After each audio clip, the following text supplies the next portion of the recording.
What is up, my frosty brethren? My name is Arctic, and today I'm bringing you guys some Overwatch. I just want to give you guys basically some thoughts on the beta so far. We're about to go into a period where the beta is going to end.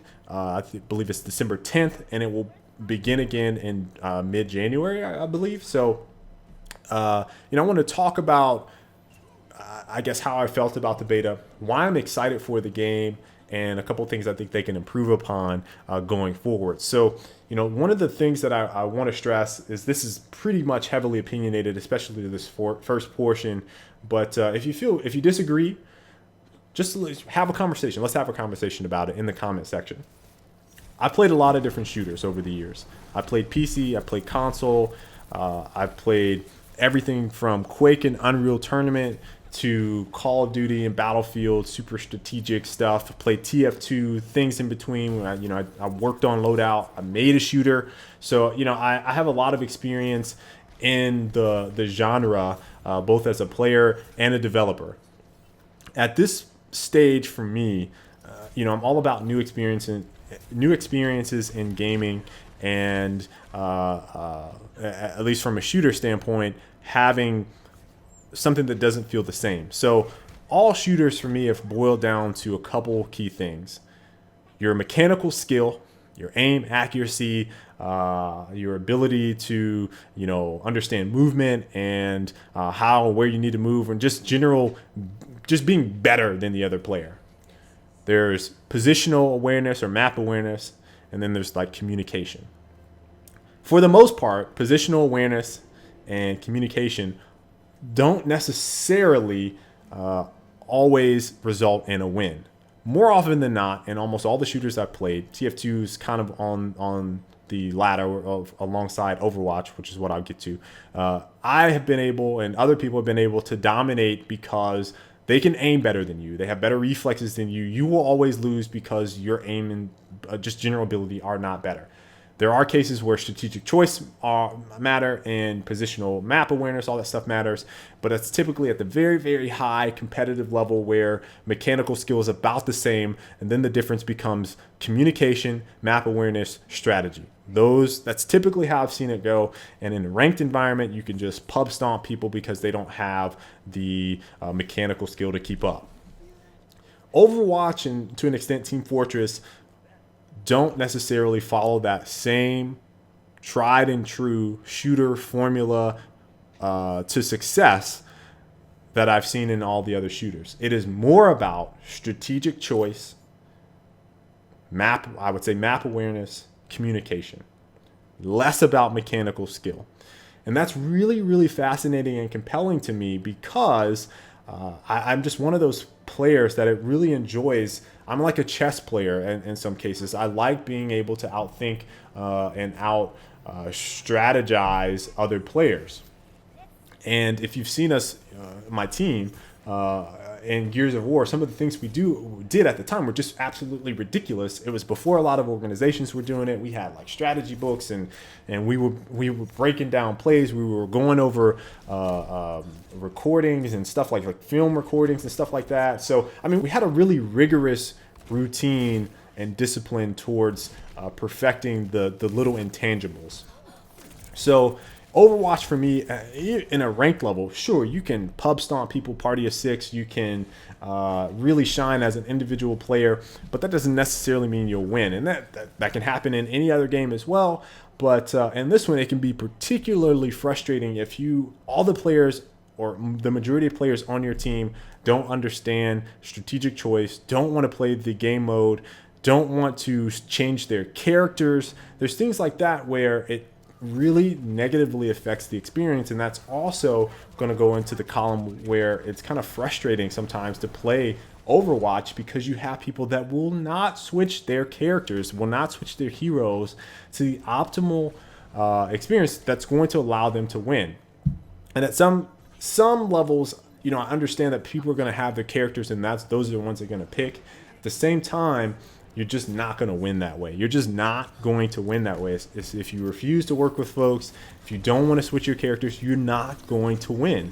So I think that's particularly interesting at a very high level, a competitive level, what I'm interested in seeing is what team compositions are going to matter the most across the game. Is there going to be a wide variety of character use? Are we going to see all 21 characters or however many they ultimately decide on in a competitive play, or is it going to be limited to 6 or 7 characters? And then you effectively have said, okay, well, how can you make this more compelling at a competitive level for a strategic choice? That's a big concern of mine. But currently, in terms of ranked gameplay, I've never had a game where there's been so much interdependence on each of your teammates, and that's really I think a good thing for me personally as a player. Now some people may disagree. You don't want to have to rely on your teammates, you don't have to want to rely on quote unquote randoms, but that's what's fascinating about this game to me, is that you cannot win sometimes if people aren't working together. It's really important, a part of this game, and I think some people may be overlooking that are participating in it right now.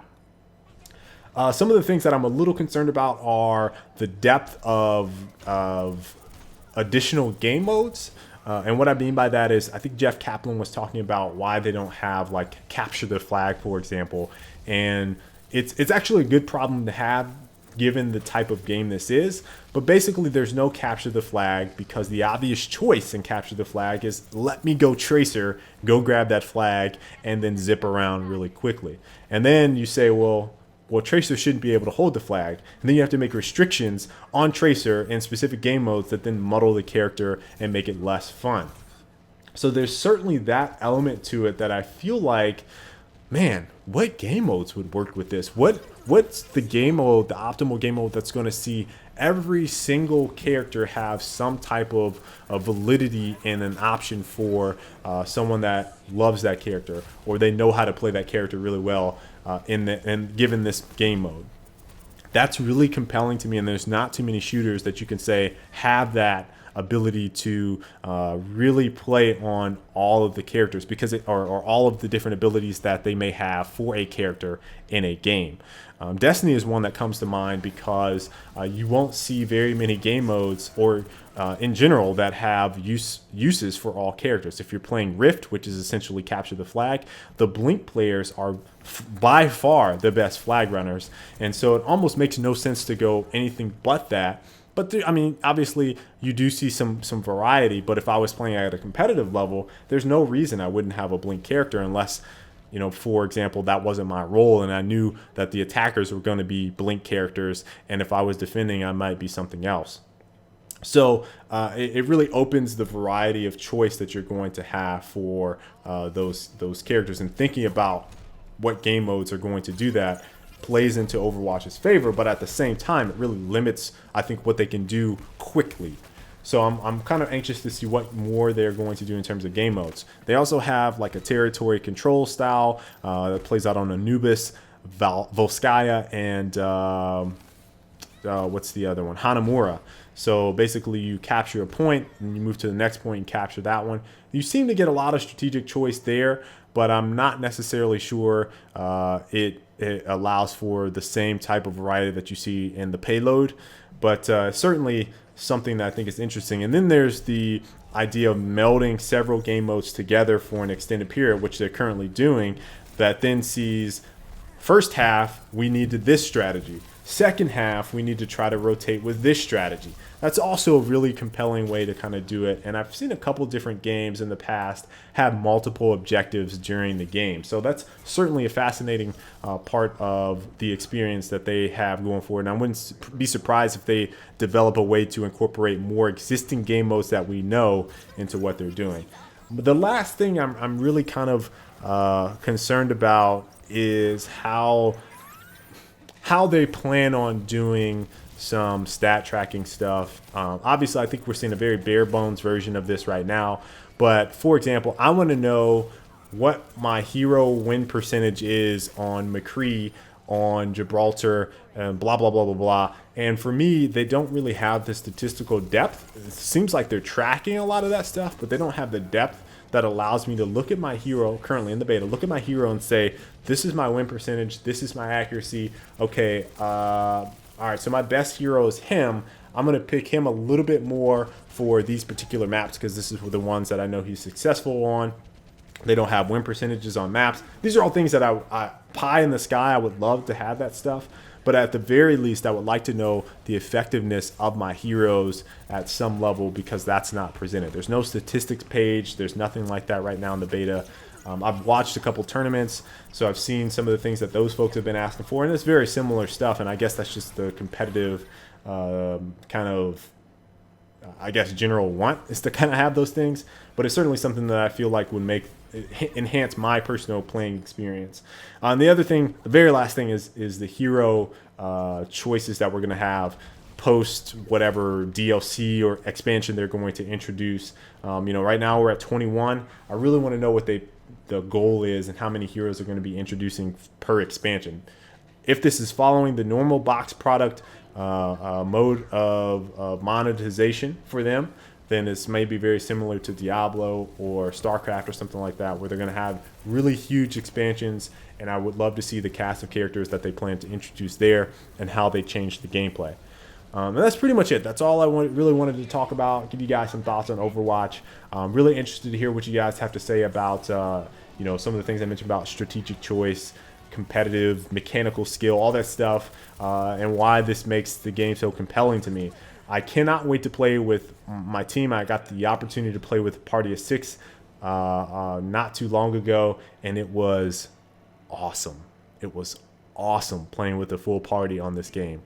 Freaking awesome. So I cannot wait to play some more. Hopefully they start inviting more people into this beta. I could knock them for that because they've been pretty vague about this whole experience of rolling people into this beta and giving a lot of access to I've seen people talking about just giving access to a lot of folks like streamers and stuff like that instead of fans. I've seen folks kind of talking about that. I don't know if that's an actual thing that they were consciously doing, but I'm not going to knock them at all for that, but it's something that I've seen people talk about as well. So hopefully they continue to be transparent about their beta process going forward. So hope you guys enjoyed today's video. If you did, please make sure to leave a like, subscribe if you've not already for more Overwatch as well as other shooters.